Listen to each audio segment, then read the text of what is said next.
A people loaded with guilt, a brood of evil doers, children given to corruption. They have forsaken the Lord. They have spurned the Holy One of Israel and turned their backs on Him.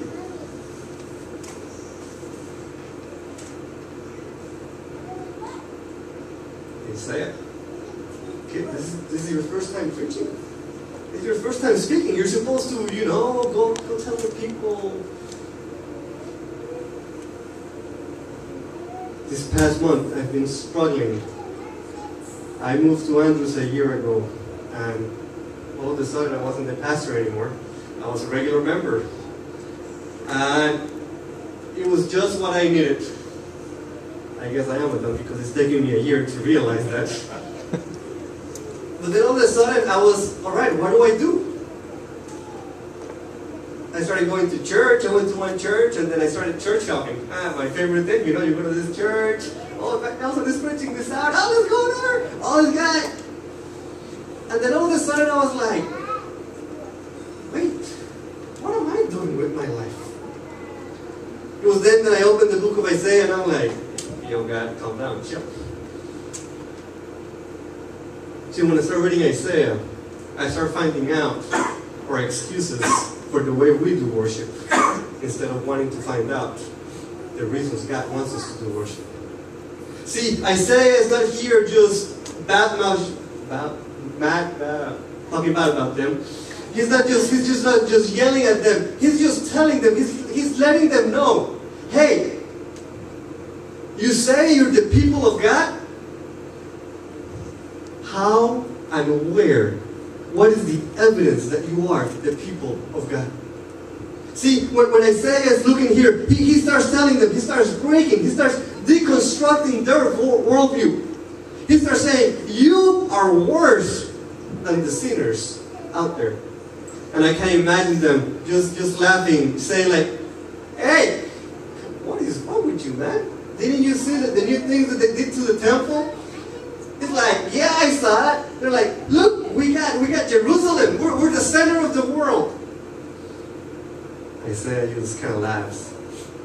There was an interesting phenomenon going at this time in Judea and Israel. Jerusalem was growing. Jerusalem was the center. This was the place where most people came to do commerce. Jerusalem was the place to hang out.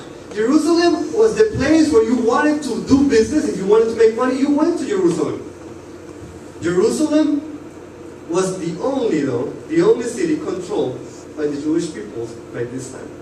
All the whole country that they had, that went almost from Egypt all the way to what now is known as Italy, they controlled all of that. That was all gone. Isaiah just kind of like pokes them. And I'm just going to be jumping around in Isaiah chapter 1. He says, why do you persist in rebellion? Your whole head is injured. Your whole heart is afflicted. The sole of your foot to the top of your head, there is no soundness. Only wounds and welts and open sores, not cleansed or bandaged or suited with oil. Your country is desolate. Your cities burn with fire. Your fields are being stripped by foreigners right before you, laid waste as when overthrown by strangers. The daughter of Zion is left like a shelter in a vineyard. I love this. Like a hut in a field of melons. Like a city under siege. Unless the Lord Almighty had left some survivors, we would have become like Sodom and Gomorrah. We would have been like Gomorrah.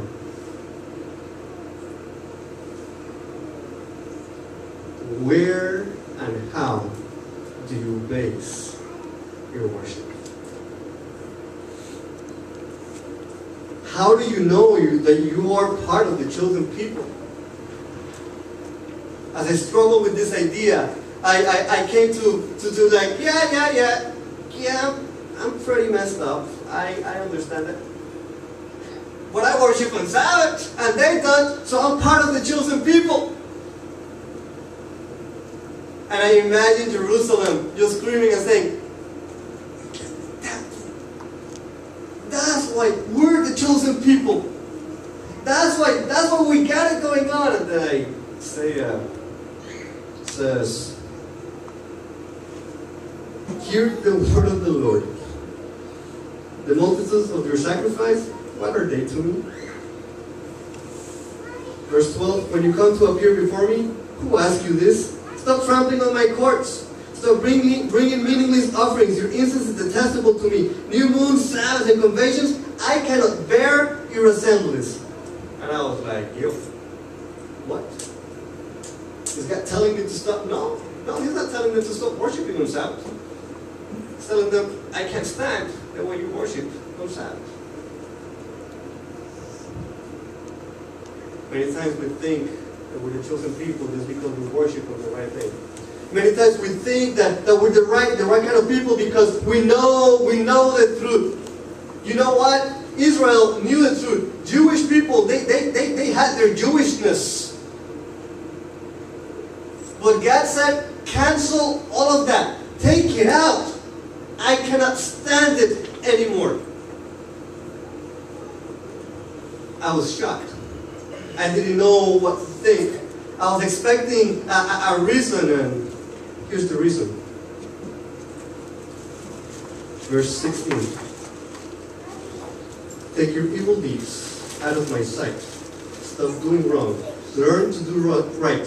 Seek justice. Encourage the oppressed. Defend the cause of the fatherless. Plead the cause of the widow. In church today, we fight about music. We fight about how we're supposed to do evangelism. We have different congresses going here and going there, of different ways of how we should be doing things.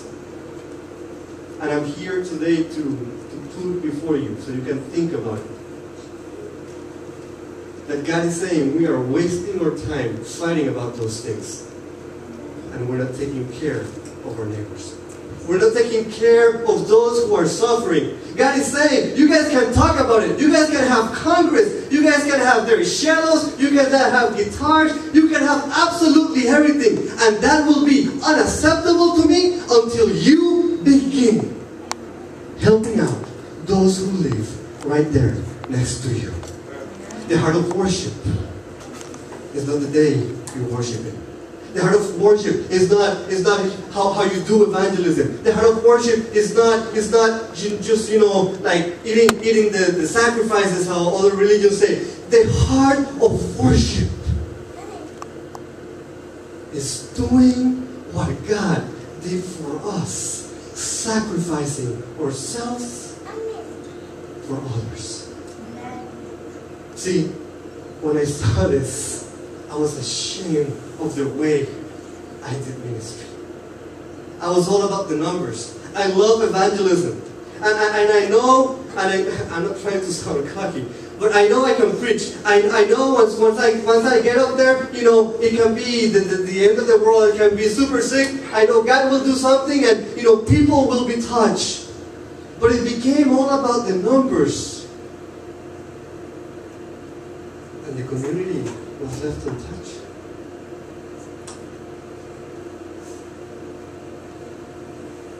We can preach what we want. We can talk what we want. We can build huge temples. But until we begin serving those around us, we're not truly worshiping God.